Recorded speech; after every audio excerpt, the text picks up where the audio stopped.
하나님 앞에 하나님과 먼저 방향을 맞추고 살게 해달라고 기도했다는 거예요. 이 엄마는 처음에는 이랬대요. 망해 먹을 때 이번에는 오겠지. 또 망해 먹었다는 이번에는 오겠지. 뭐가 잘 된다고 가슴 철렁했대요. 저는 교회 안 오는데. 그랬더니 자기가 어느 날 보니까 죄의식이 느껴지더라는 거예요. 아니 그렇다고 해서 자식이 잘 될 때 잘 되면 안 되는데 교회 안 와서. 그러니까 그분 오직 초점이 내 아들이 돈이고 부귀영화는 필요 없어. 하나님 앞에 바로 서야 부자든 가난하든 행복할 거라는 확신이 뚜렷한 분이세요. 정말 아름다운 믿음이죠. 그랬는데 이제 어떻게 뭐라 하냐면 그렇게 오래 걸릴 줄 알았는데 오래 걸렸대요. 그랬는데 그 아들이 어느 날인가 그러더라는 거야. 엄마 사실은요 제가요 안 될 때마다 자기도 알았다 그랬대. 이 교회 가야 되는데 해결되는데 근데도 그렇게 발걸음이 안 떨어졌대요. 왜냐면 안 믿는 아내가 있어가지고.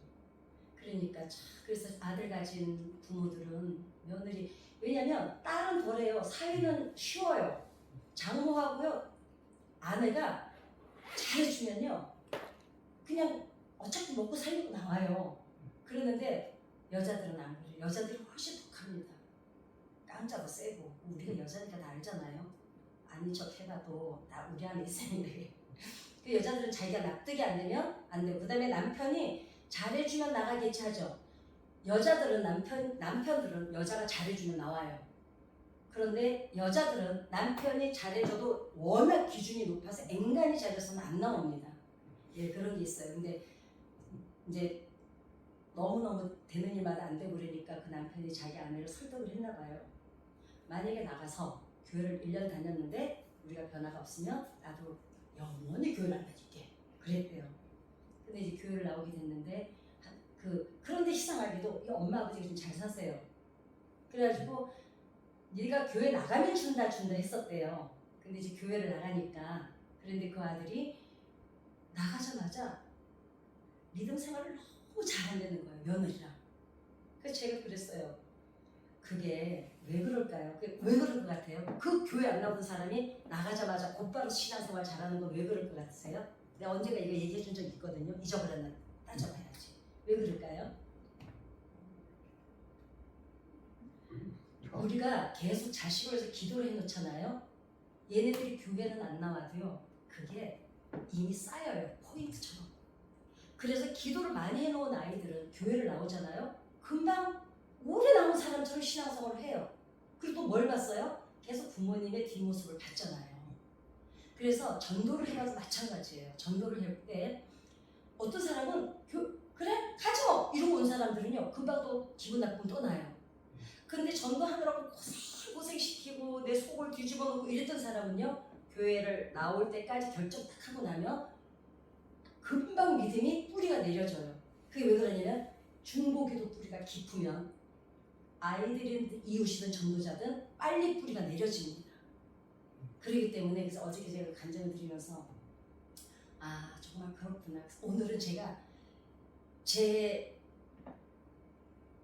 생각에는 이게 답인 것 같다는 생각이 들어요. 물론 FM은 아닙니다. 근데 이것만 맞춰주고 나면 그냥 생각만 해도 되는구나. 굳이 증언, 구원, 막 애원하고 요청하고 막 이러지 않아도 그 하나님과의 어떤 방향만 딱 맞춰주면 이제 된다는 거를 제가 체험한 것과 또 여러 가지 문헌 찾아보고 한 것을 보니까 아 이거겠구나. 그래서 나름대로 그렇지만 정답은 아니니까 그냥 참고만 하셔요.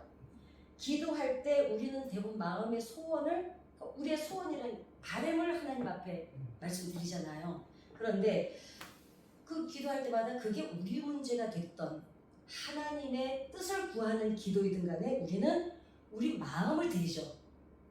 그렇죠? 그러니까 마음을 드리는데 제가 항상 그래요. 마음의 시선이 하나님과 맞춰지는 거. 초점이. 그런데 성경의 의미로는 성경에서 의미는 뭐냐면 기도는 하나님 앞에 이게 딱 서는 행위가 기도되는 거예요. 내가 무슨 말을 하는 게 기도가 아니고 내가 하나님 앞에 서는 거. 내 시선이 하나님 앞에 머무는 거. 그러니까 이 얘기는 제 설교는 늘 어떤 흐름이 똑같죠. 거의. 예. 그러니까 하나님 앞으로 초점을 맞추는 거. 그런데 예수님께서 외식하는 자와 같이 기도하지 말라고 하신 이유는 잘 아시죠? 우상 숭배하는 사람들 증언 구원의 뜻이 뭐였어요? 기도는 그 우상 숭배하는 사람들 쫙 써서 하루 종일 연불 내듯이 연불 내는 거예요. 그러니까 연불이야 연불. 그러지 말라는 거예요. 왜냐하면 오늘 마지막 8절이 뭐였습니까? 아신다는 거예요.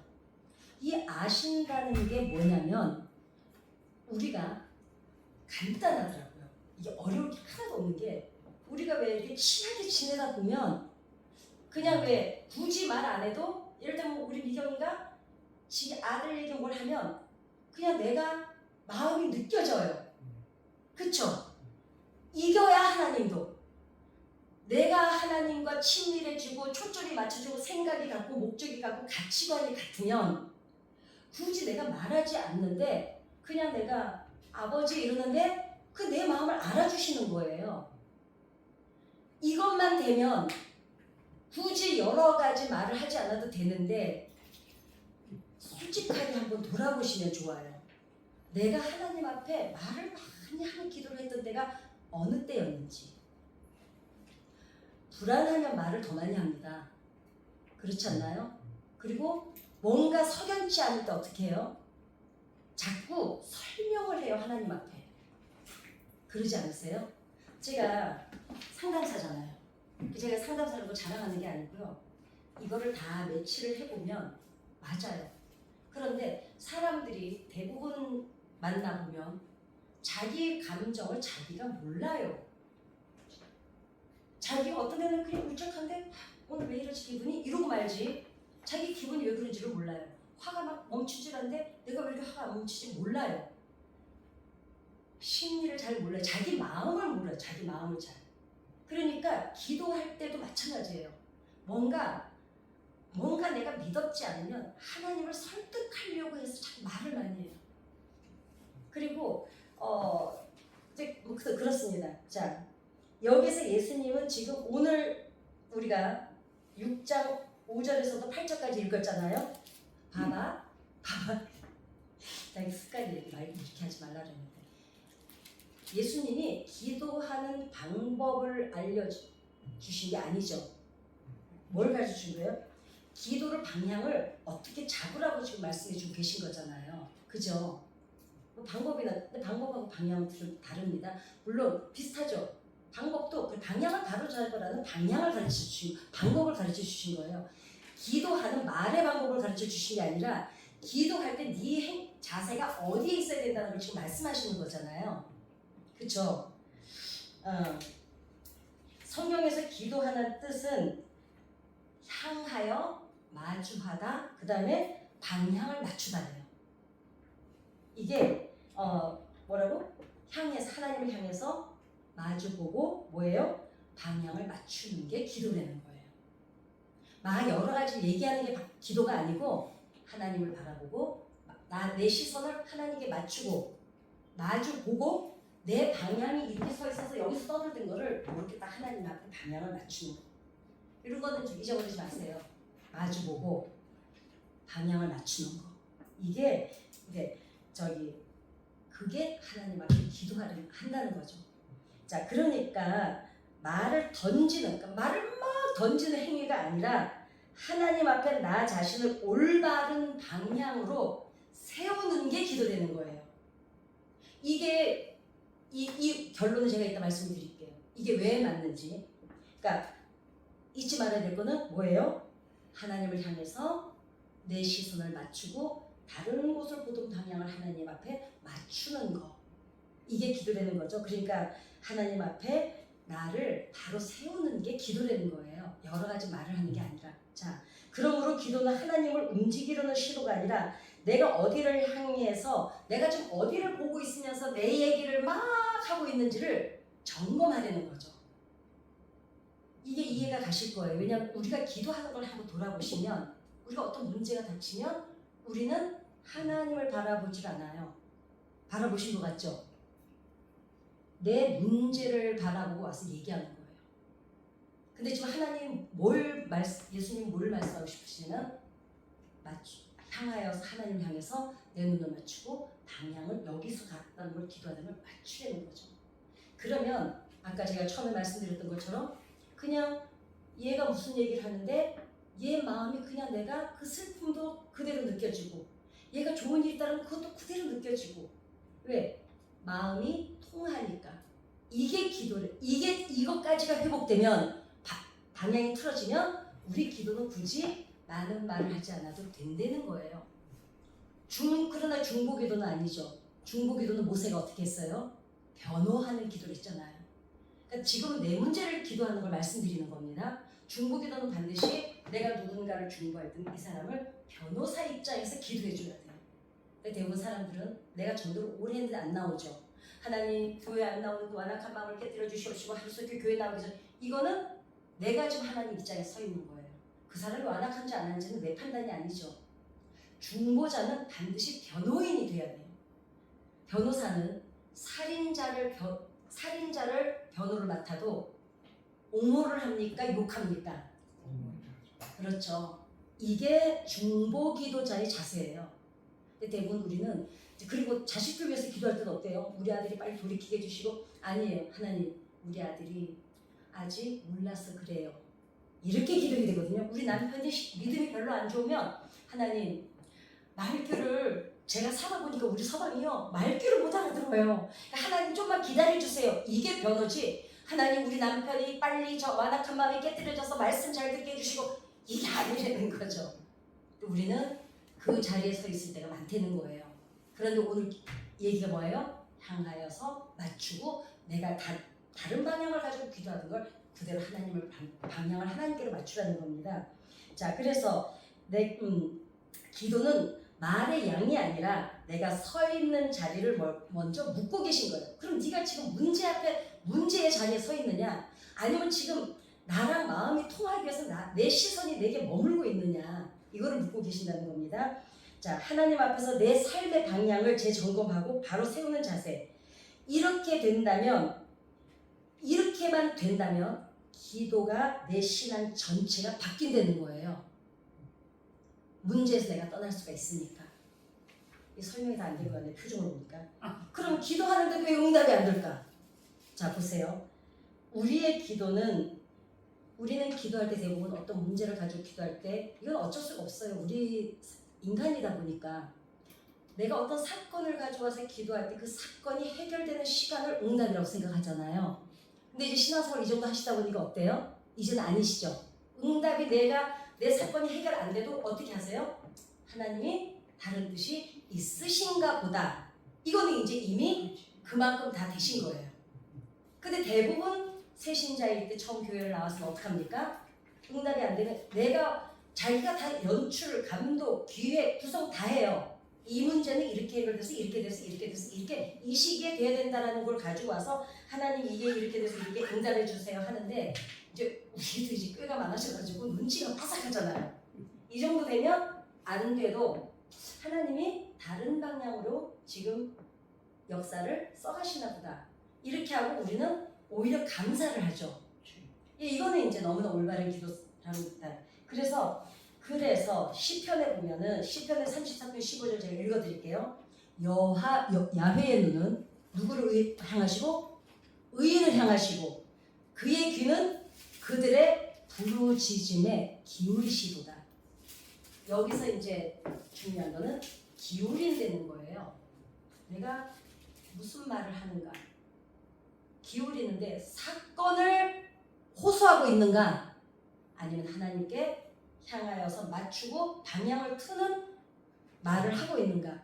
그래서 히브리어 원문에는요, 기울이다가 뭐냐면 말을 들었다가 아니고 관계의 방향이 맞춰져 내면의 변화가 삶으로 드러나는 것이다. 이거예요.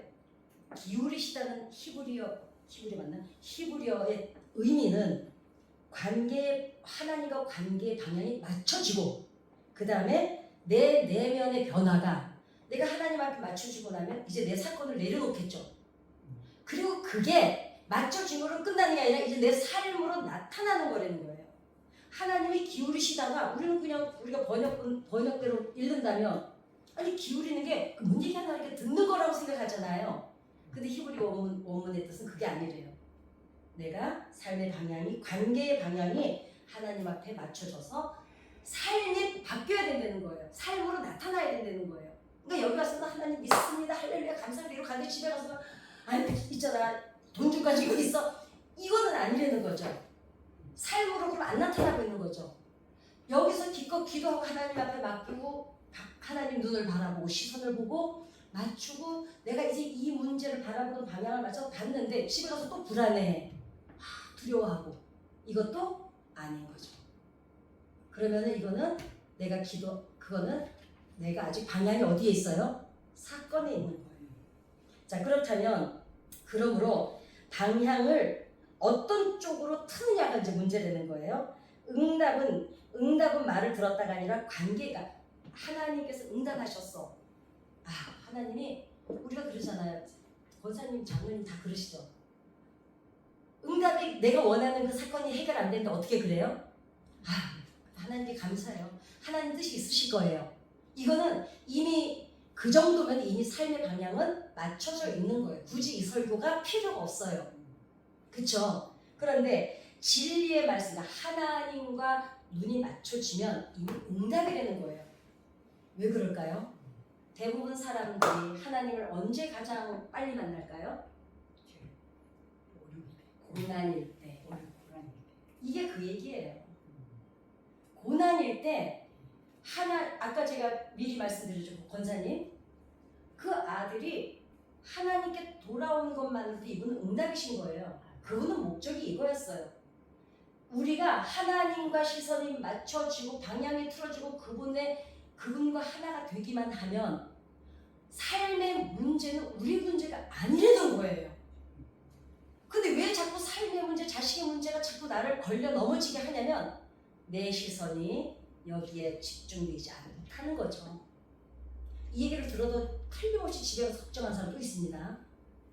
그렇기 때문에 하나님이, 우리가 그러잖아요.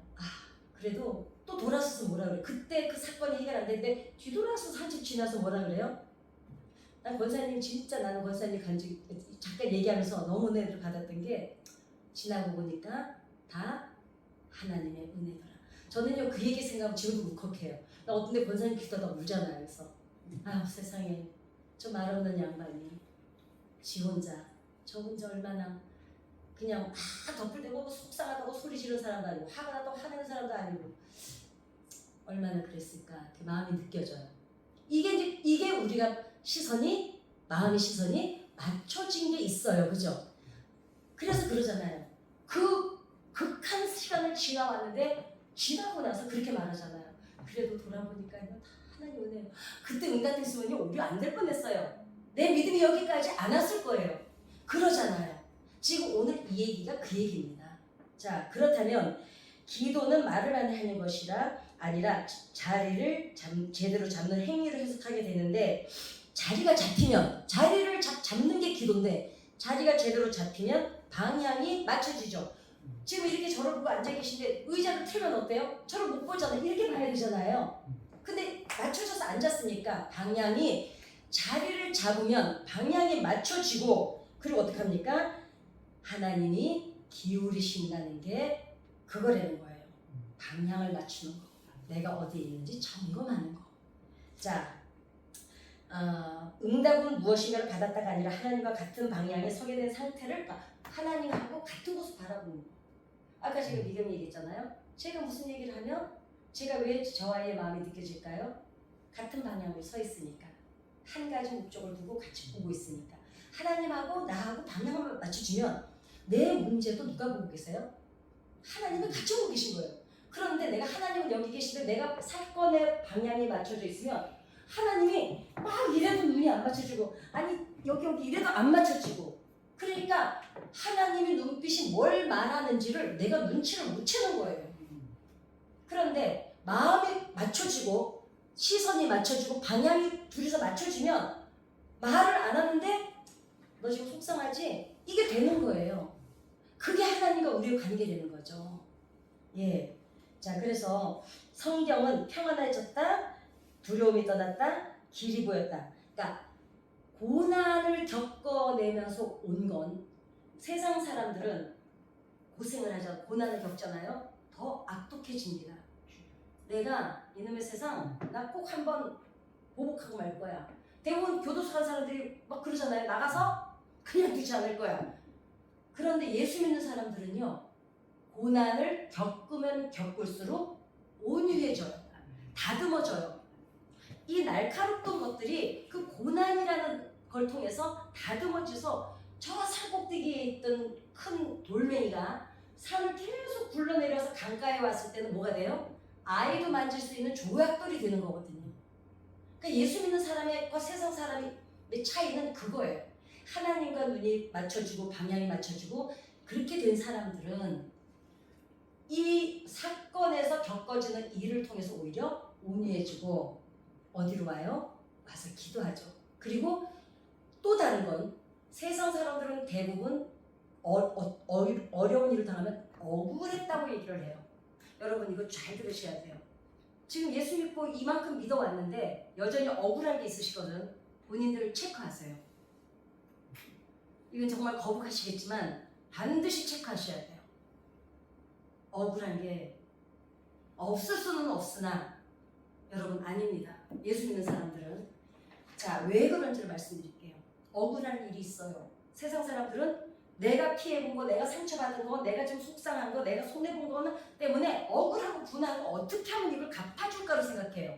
누가 상처 줬어. 그러면 나는 어떻게 말로 저거를 갚을까? 그러는데 정말 하나님하고 맞춰진 사람은 어떻게 됩니까? 이거 분명히 알고 가셔야 돼요. 이거 놓치면 신앙생활 백날에도 맨날 지옥 삽니다. 예수 믿는 사람의 차이점은 나를 먼저 점검해요. 그러게 저 사람이 이렇게 되면 그 사람이 나쁘고 좋은 사람이 상관없어요. 나를 점검하게 되면 내 인격의 성숙함 뿐만 아니라 내가 무엇을 찾게 되냐면 내 안에 나를 찾게 되는 거예요. 근데 정말 억울할 게 있잖아요. 억울할 게 있으면 전 욕해요. 그냥 혼자 욕을 얼마나 해야 되는지 모릅니다. 우리 송집사가 하는 말이 그래도 당신이 강대상에서 욕 안 해서 너무 다행이네. 그러는데 욕해요. 아니 그거 해소해야 돼요. 애도 기간은 반드시 있어야 돼요. 엘리야를 40일 동안 하나님이 왜 내버려 두셨냐면요. 실컷 아프고 실컷 고민하고 실컷 좌절하게 두신 거예요. 그래야 안에 있는 걸 다 퍼내야 하나님으로 채워질 수 있는데 아니야. 예수 믿기 때문에 난 참아야 돼. 이런 거는 내가 성숙한 신앙이면 참아야 돼. 아닙니다.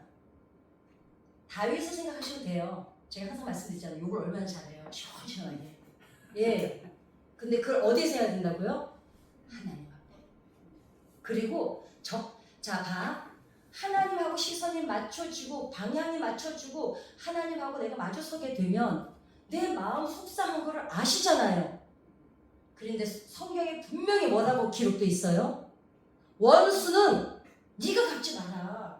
내가 갚아준다는 거예요.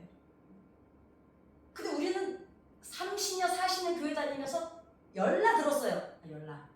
그런데 어때요? 내가 문제 앞에 딱 서게 되면 안 떠오르죠. 그 성경이. 그렇게 됩니다. 자, 그래서 하나님을 설득하는 게 기도가 아니라 우리 막 설득하잖아요. 어떤 하나님 그런데요. 우리 아들이요 지금 이렇거든요. 막 설득하잖아요. 설득하는 게 아니라 내가 먼저 서 있는 자리가 하나님 앞에 변화가 돼야 된다는 거예요.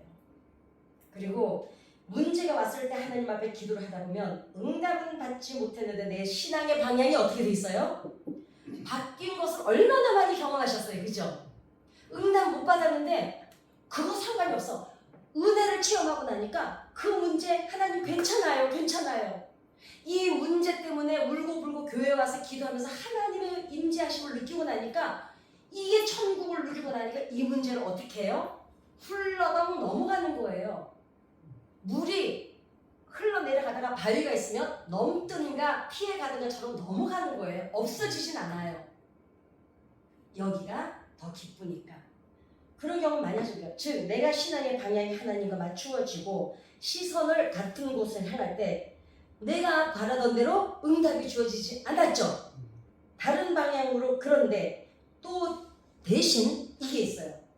내가 연출, 구성, 기획 다 해서 하나님 앞에 하나님 이 문제는 이렇게 사건이 있어져서 이렇게 되는데 이렇게 해결되면 됩니다라는 우리 그건 있어요. 자기 의지가 있는데 그거 없으면 안 되죠. 그런데 다 아래 놓고 그러나 이게 그리 아니하셔도 내가 돼야 돼. 말로 하나님 안 들어주셔도 그래도 내가 할렐루야입니다. 이게 아니라 내가 진심으로 그러나 나는 하나님 앞에 내 마음을 드렸잖아요. 알았잖아요. 그러나 이게 내 마음이 돼야 된다니까요. 안 되더라도 나는 괜찮아야 해. 그게 내가 정말 뿌리에서 돼야 돼요. 근데 그래야 응답하시는데 이래서 그 마음을 먹으면 그거는 아니죠. 밑에서는 버글버글 끓고 있는데 뭘로 눌러요? 나는 남들이 그랬대더라. 꽉 누르고 있어. 언젠가 이건 터져요. 정말 돼야 돼요.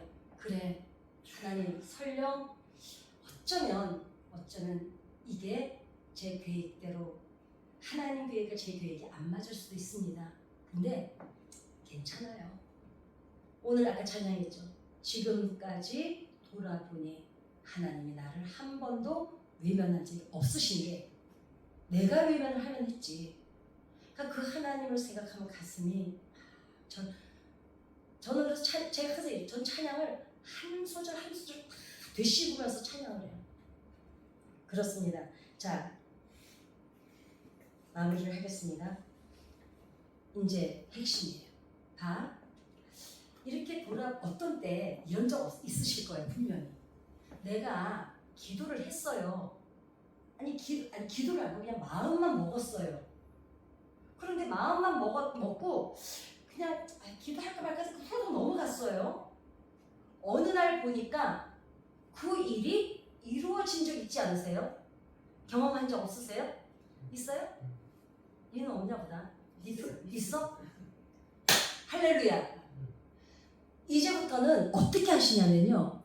그때 내 신앙 상태가 어땠는지를 한번 곰곰이 찾아보세요. 그때가 시선이 맞춰진 거예요. 그런데 말을 죽어라고 그냥 하나님 앞에 막 갯새를 계획하고 막 30일, 20일을 작정하고 이랬는데도 마음 못 깎아 하고 심장은 터질 것 같고 그거는 하나도 기미도 안 보고 이럴 때 있잖아요. 두 가지예요. 결론이에요. 내가 그냥 생각만 하고 이랬으면 좋겠다. 우리 애들이 있어도 좋겠다. 이 일이 이랬는데 근데 하나님 앞에 기도하기가 좀 그래. 그래서 그냥 내 생각으로 넘어갔어요. 어느 날 보니까 그게 이거 내가 저번에 하고 싶었던 건데 그때 내 신앙이 그때 그 생각했던 내 신앙이 하나님 앞에 방향이 맞춰져 있었던 거예요. 그러니까 어떤 경우든 이제는 무엇을 고민해야 되냐면 내가 하나님의 시선을 바라보고 있는지. 그럼 또 그걸 어떻게 하는 거예요? 또 이러잖아. 나도 모르겠어요. 저는 이렇게 생각해요. 그냥 감사를 찾아요. 제가 저번에 이 뇌 시냅스 말씀드렸죠. 되도록이면. 그리고 저는 사소한 거에 되게 감동을 잘 받아요. 그렇다면 제가 성격이 그런 줄 아시죠? 우리 가족이 아니면 모르는 제 진짜 못돼 먹은 성격. 뭐든지 정확해야 되고 확실해야 되고 제자리에 있어야 되고 깔끔해야 되고 흐트러지면 용서 안 하고 장롱 속을 열었을 때 쫙 줄 맞춰 있어야 되고 이런 성격이었어요. 그러니까 단단한 성격이었어요. 그런데 예수 믿고 나서 제가 변한 게 있어요. 아까 뭐라 그랬어요? 내면의 변화가 맞춰지고 방향이 정해지면 뭐부터 나타난다고요? 내면의 변화가 삶으로 나타난다는 거예요. 그럼 내가 변하지 않았다는 걸 어디서 점검하느냐? 감사가 없어요. 여러분 듣기 거북하시겠지만 이거는 사실입니다. 이거는 이제 여러분의 숙제예요. 내 삶에 내가 감동이 없고 감사가 없다면 여러분 방향의 시선은 하나님께 맞춰진 거 결단코 아닙니다. 이게 제가 성경을 감사를 요새는 쫙 하면은 알고리즘이 있어가지고 네이버에서도 다 찾아주잖아요. 제가 쭉 다 훑어보니까 거기서 이걸 결론을 제가 얻은 겁니다. 내가 마음으로 그냥 하나님 그랬으면 했는데 그때 그냥 이루어진 게 있었어요. 그때 내 신령이 어땠는지를 찾아보시기 바랍니다. 그게 여러분이 하나님하고 시선이 맞춰졌을 때예요.